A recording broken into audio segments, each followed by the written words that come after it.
ओम श्री गणेशाय नमः। ओम नमो भगवते वासुदेवाय। हरे कृष्णा कृष्ण कृष्णा हरे हरे, हरे राम राम राम हरे हरे। तव्हां सभिनी हरि भक्तन खे नमस्ते। प्यारा भक्तों, ही कथा पाण गुरु कृपा सां हासिल करे रहा आहियूं। श्री गणपति सरस्वती जो दरे ध्यान करियां थो मां भागवत महापुराण जो बयान, जंहिंमें व्यासदेव ऐं श्री सुखदेव जी कयो आहे श्री कृष्ण लीला जो गुणगान। सभई चओ जय भागवतम महापुराण।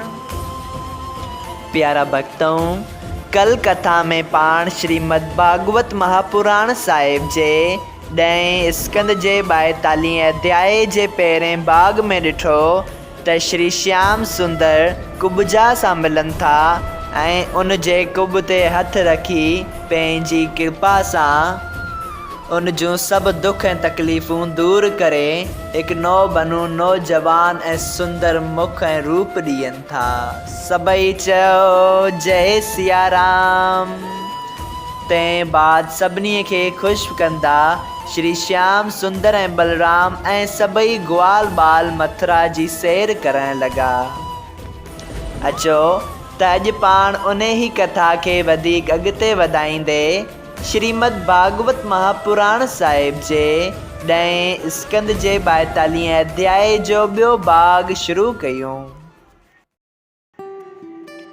श्री सुखदेव जी महाराज चवनि था त हे राजा, मथुरा जी स्त्रियनि पंहिंजा गहना ऐं कपिड़ा श्याम सुंदर तां ॻोल्हे चयो थे त गोपियुनि जो ख़बर न आहे त कहिड़ो हाल थियो हूंदो। श्री सुखदेव जी महाराज चवनि था त हे राजा परीक्षित, जॾहिं अहिड़ी तरह घुमंदे घुमंदे श्री कृष्ण ऐं बलदेव जी रंगभूमि जे पहिरें दरवाज़े ते जिते श्री महादेव जी जो धनुष्य रखियल हो उते पहुता, तॾहिं राजा कंस जे 10,000 पहलवाननि जिन धनुष्य जे निगहबानी कई थे तिन श्री श्याम सुंदर खे ॾिसी परे खां ललकारे चयो त हेॾां न अचो, परियां ई बीह रहो।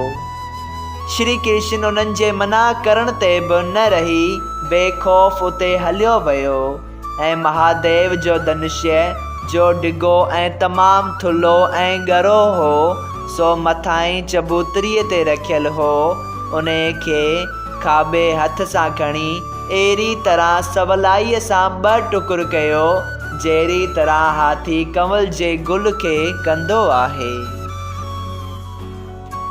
जॾहिं धनुष्य भञण जो आवाज़ टिनी लोकनि में पहुतो ऐं राजा कंस बि ॿुधो, तॾहिं हू श्री कृष्ण खे तमामु ज़बरदस्त सम्झी उन जे डप खां कंबण लॻो। जॾहिं हू सभई पहलवान श्री कृष्ण ऐं बलदेव सां विरण लाइ आया, तॾहिं ॿिन्ही भाइरनि उन धनुष्य जे टुकड़नि सां उन्हनि खे मारे किरायो।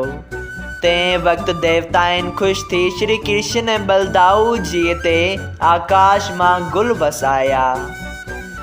जॾहिं को बि उन्हनि सां विरण वास्ते न बचियो, तॾहिं श्री कृष्ण बलदेव खे चयो, असांखे डेरो छॾे घणी देरि थी आहे, नंद बाबा चिंता कंदो हूंदो, तंहिं करे हाणे हलणु घुरिजे।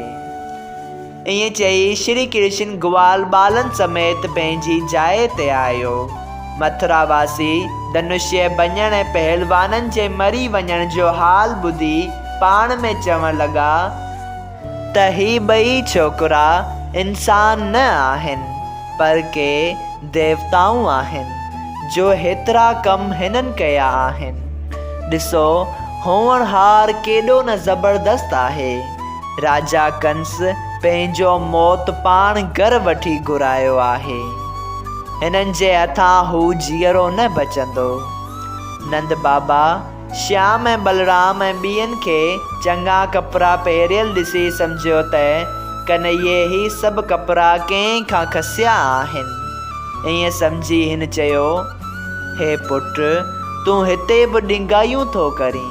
हे बिंद्राबन मुंहिंजो शेर न आहे जो ग्वालनि जा ॾुध खीर खसे खाधई। जे मथुरापुरीअ में अहिड़ी ॾिंगाई कंदे त ईअं चङो न थींदो। इहो ॿुधी कन्हैये चयो, हे बाबा, मूं शहर में तमामु चङो आनंद वरितो, हाणे बुख लॻी आहे, भोॼन ॾियो।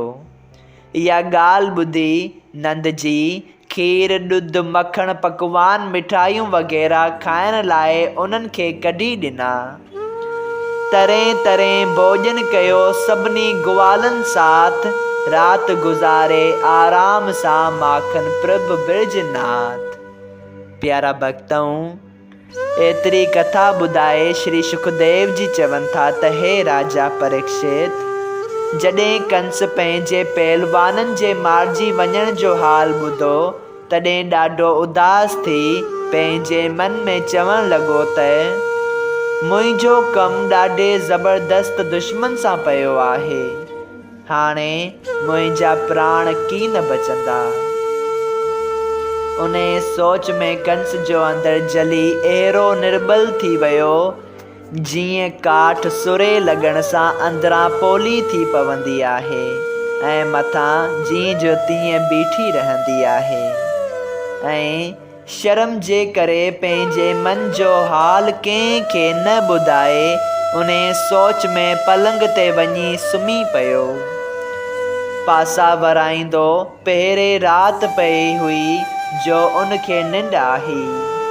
तॾहिं हिन सपने में पंहिंजो बदन सिवाय सुसीअ जे ॾिठो ऐं चंद्रमा 2 टुकड़ा नज़र आयसि ऐं पंहिंजे पाछे में सोराख़ मालूम थियसि ऐं सूरज जी रोशनाई खिड़कियुनि मां ॾिठाई ऐं फांसीअ जहिड़ा वण ॾिठाई ऐं ॻारनि गुलनि जो हार पंहिंजे गले में ॾिठाई ऐं पाण खे उघारे बदन तेल लॻाईंदो गॾे ते चढ़ियल मसाणनि में भूतनि प्रीतनि सां ऐं मुर्दनि सां भाकुर पाईंदो ॾिठाई ऐं वणनि में आग लॻल नज़र आयसि। हेरो बुछड़ो सपनो ॾिसी कंस छिड़क भरे उथियो जो वरी खेसि श्री कृष्ण जे डप खां निंड ई न आयसि। सभई चयो जय श्री हरि। श्रीमद् भागवत महापुराण साहिब जे 10 स्कंद जे 42 अध्याय जो ॿियो भाग संपूर्ण थियो। अगरि तव्हां सभिनी हरि भक्तनि खे हिन कथा मां लाभ हासिल थियो हुजे त कृपया हिन कथा खे ॿियनि हरि भक्तनि सां शेयर कजो त उन्हनि जो बि भलो थिए ऐं तव्हांजो बि भलो थिए। सभई चयो जय सिया राम, राधे राधे।